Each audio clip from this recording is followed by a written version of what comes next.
Well, a good question. I mean, this is a great hotel. It's opened last year. We're here in Chicago for our full-service conference. Fellini Bar and Restaurant is one of the concepts that we've had in our European Radisson Blues for some time now. First time here in North America, and it's, I think, fair to say it's been a roaring success in a city like Chicago, which is full of great restaurants and bars. Will it come to Asia? No plans yet. As you know, in Asia, James, you have to be locally relevant. So Indian restaurants in India, Chinese restaurants in China. We have introduced some of our restaurant and bar concepts, however, into a number of our hotels in Asia this year, not Fellini, but the RBG concept in our park-ins. We opened a park-in in the Philippines on Monday of this week. It has an RBG grill, a mid-price food and beverage concept, which is very successful in Europe and here also in the United States. And then, of course, in India we have the kebab factory, which has become a bit of an institution in our hotels and something that we're known very widely for in India. And in fact, we are introducing that into some of our hotels in Thailand at the moment. So Fellini, no plans yet, but the ones that we do have, RBG and the kebab factory, very much spread across the Asia-Pacific region these days. Speaking of growth, tell us a little bit about the pipeline coming up and maybe some of the hotter countries, so to speak. Sure. Well, we've had a good 2 years. I've been with the group for 2 years now. We've opened 35 new hotels in the last 2 years. We've signed another 50 hotels. This year we add another 15 new hotels. So we closed last year at 88 hotels. We'll reach and surpass that magic 100 hotels in operation by the end of this year. So our track record to this point has been very good. Where's hot? Well, our core market is India. We're expanding in places like in Indonesia, the Philippines, and of course China. Outside of those core countries, where's hot? I've been to Phnom Penh recently. Cambodia seems to be opening up. There's lots of interest on the back of the same fundamentals as you're seeing in other countries of Asia Pacific at the moment. That is growing visitor numbers to the country on the back of global travel and tourism growth. So I'd say we're more likely to do something in Cambodia than we are in maybe Sri Lanka or one of these other countries. Vietnam is hot at the moment, but I think Cambodia for us next. Are you seeing a lot of demand generally across the industry? I mean, it seems China slowed down a tiny bit, but are you still seeing there's a fair few opportunities out there for the taking? Yeah, absolutely. I mean, STR will tell you that China alone needs 450,000 new rooms in the next 5 to 7 years just to cope with domestic demand. That's not any addition of outside demand into China. It's just to fulfill the domestic demand that's being created by all this infrastructure spending that's been happening in China and more people moving around. So China is hot and it will remain hot. What's happening in China, however, is that the demand for new hotels is moving away from the traditional eastern seaboard into the center and the west of the country. And that throws up some challenges for all of us hoteliers because, of course, the average room rates that you achieve in some of these secondary and tertiary locations, not as strong as on the eastern seaboard. But of course, it's only a matter of time. We've seen Shanghai and Beijing transform themselves in the last 10 years. It's not going to take that long for places like Kunming and some of the secondary cities in China to be able to sustain higher average room rates. India the same. We're seeing in our business anyway huge growth in India. We've just announced recently a strengthening of our management platform there. KB Khatri was the founder of our business in India. We've elevated to chairman.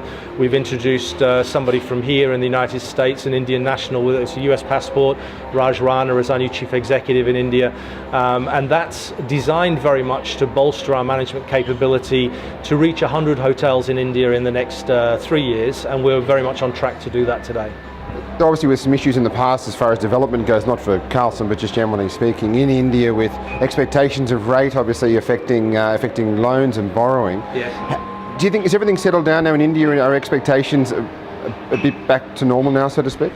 Well, look, I think I was on a panel in January of this year, and a number of my industry colleagues were lamenting about the oversupply in Delhi, for example, and the fact that because there was more supply, that was affecting everybody's performance.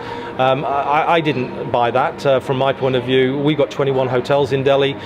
Sure, there has been a short-term slowdown because of the increased demand, the increased supply, I'm sorry, but demand has grown every year for the last 13 years in India, and it's been double-digit demand growth. So where else in the world can you say that other than probably India and China? The medium to long-term prognosis is very, very strong in India, and given that we've got a very strong local management team there, we're very positive about India going forward. And what about the region generally speaking? Performance this year, are you expecting a good year in Asia Pac? Yeah, I am. We've had a good start, which is good news. We're 6.5% up in RevPAR terms in the first month of the year, in January. That's a like-for-like against same period last year. February is shaping up to be somewhat similar. I think, James, there is a correlation between global stock markets and what they're doing and the hotel industry. And we've seen a number of stock markets in Asia Pacific grow by as much as 30% in the last 3 or 4 months. That is having a very positive effect, I think, on companies' attitudes towards business travel. We like, I think the sector generally are enjoying that growth. So I think it's a double-sided coin. On the one hand, you've still got global uncertainty in financial markets that's been driven largely out of what's happened in Europe. But on the other hand, stock markets are going up, and as I say, that does have a positive effect on average rates. So any countries you think might slow down a little bit? Australia is obviously a very, very tricky market in terms of investing in hotels. What are you expecting? Well, Australia's a small market for us, and it's one where I think it's fair to say we're opportunistic. We have a small team down there based in Sydney. We're not out there aggressively looking for properties because, as you say, it's a big country but a small market. We think there are quicker and easier opportunities for our growth in mainland Asia. And again, outside of India and China, I don't want to make this interview just about India and China. We like the Philippines, we like Indonesia, we like Thailand, and then those smaller emerging markets, and we've talked about Cambodia, we've talked about Indochina generally, Sri Lanka, Bangladesh. We've got a number of, we've been in Bangladesh for the last 5 or 6 years. We've got 3 other opportunities in Bangladesh. It's a relatively small market, but a lucrative one. So look, there's plenty of opportunity in Asia. For us, Australia is something that if something comes along that we like, we would give it a good go, but we're not being overly proactive down there at the moment.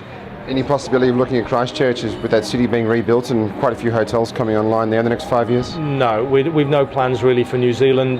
For us to go into a country like New Zealand, we need a platform. We need a number of hotels, and I'm not really interested in going into a country for 1 or 2 hotels.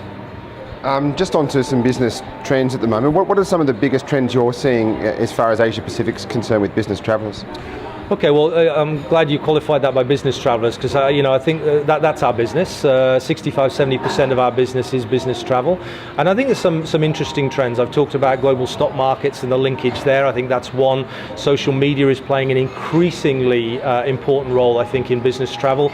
Gone are the days where you went to any of the social media sites just for a leisure reference. I think global corporate travellers now and regional and national corporate travellers are going to these websites and looking for recommendations of where to stay. I think that's important. Of course, loyalty programs play a big part, and recognition of regular guests is a very, very important topic, I think, for the industry. And for us here at Carlson Residor, we've had tremendous growth in our program, Club Carlson, in the last 2 years. We're up at over 10 million members globally. In the Asia Pacific region, we're up 500,000 members, and that's come from a very low base 2 years ago. We're looking to sign another 250,000 members this year alone, focusing not just on the single corporate traveller, but also on small businesses, small companies, and meeting planners in the MICE arena. So very excited about bolstering our presence with our loyalty program. And the statistics really bear out the fact that loyal customers, they spend more money in your hotels. We did an analysis of 2012. An average Club Carlson member spends 30% more on average in our hotels and stays for 30% longer than a non-Club Carlson holding card. So the more members we get, the more loyalty that we create, and the more loyalty that we create, the more business we can drive into the hotels for our owners. So I think that's an important, it's not a new trend, but it's becoming increasingly important, I think, in the hotel business. And it's all about creating the right guest experience for those regular guests to come back and stay in your hotels rather than somebody else's hotels. How loyal do you think travellers are being in Asia Pacific at the moment? It's not like America where it's fly one airline, stay at one hotel, but are you seeing a lot more loyal travellers turning up now? Well, I've just given you some statistics around the usage of our Club Carlson program and the number of people that were actually signing up as new members. So there's obviously something there that is working in the market. And I say, again, it's about recognition. It's about people being recognized. And I think that's the key thing with people often talk about points being the key aspect of loyalty programs. I think that's a nice to have, the free nights that you get from using your card on a regular basis. But what it's really about is recognizing your loyal customers. And of course the other thing is technology in business today. That's another important aspect, and I think we're the only hotel group across all of our brands that offers free Wi-Fi in our hotels, and I think that's important to the business traveller because gone are the days where you would spend $20 or $25 a day to pay for Wi-Fi connectivity. People expect it as a given these days. And as I say, I think we're the only hotel company that offers it across all our brands in Asia today, so I'm very proud about that. Free Wi-Fi was one of the things I was going to ask, actually. A lot of hotel chains don't do that, especially in Australia. A lot of hotel chains don't do it there at all. Yeah. Do you think this is the year where we really will see an across-the-board free Wi-Fi as a standard in hotels, not just with your group, but across other chains as well? I don't understand why the other chains haven't followed our lead. I have to say that it is a cost to our business, and there is some foregone revenue by not charging the guest for it. But as I say, we believe as a global organization, so this is not just me in Asia Pacific, as a global organization, we made the decision more than 12 months ago that Wi-Fi was an important free Wi-Fi and good bandwidth with your Wi-Fi. That's the other aspect, not just the cost, it's also the bandwidth. Is an important attraction strategy for business travelers in our hotels. And it's working, as I've demonstrated. Any other requests that you're getting? Are you getting people saying, can we get airport transfers or complimentary parking or anything like that? Any other real trends that you're seeing? Well, as I say, social media I think is a big one. The free access to Wi-Fi is another one. Low-cost carriers and what they're doing to make travel more accessible for the corporate traveller. And again, low-cost carriers have normally been associated with leisure travellers. But I think in many parts of Asia, what we're seeing is a switch in a world that is globally financially uncertain from the more established mainline carriers to these low-cost carriers, and the sheer numbers of people that we're talking about, particularly in the domestic markets of India, China, Indonesia, is enabling more business travel to happen. So these are the fundamental trends that we're seeing in the market. Across the region with aviation, obviously all the extra aircraft that AirAsia are getting and Scoot are getting and Jetstar are getting, and it's obviously quite exciting times for travel in Asia generally, isn't it? Well, I think so, and you've heard me speak already at this conference, James, about the WTTC and the World Travel Tourism Corporation, what they're predicting in terms of travel growth. It really is an exciting time to be in the hotel business. I often get asked at investment conferences, so when is it all going to dry up? Well, it's not going to dry up in my lifetime, that's for sure. And it's not about cross-border travel so much as it is about domestic demand now. WTTC is saying that in China alone, from the year 2000 to the year 2020, business travel alone accounts in the year 2000 for $18 billion worth of annual business domestically in China.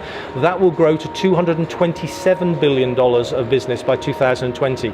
In 2 decades, 20 years, in China alone, you go from 18 billion to 227 billion domestic demand. It's enormous, the numbers.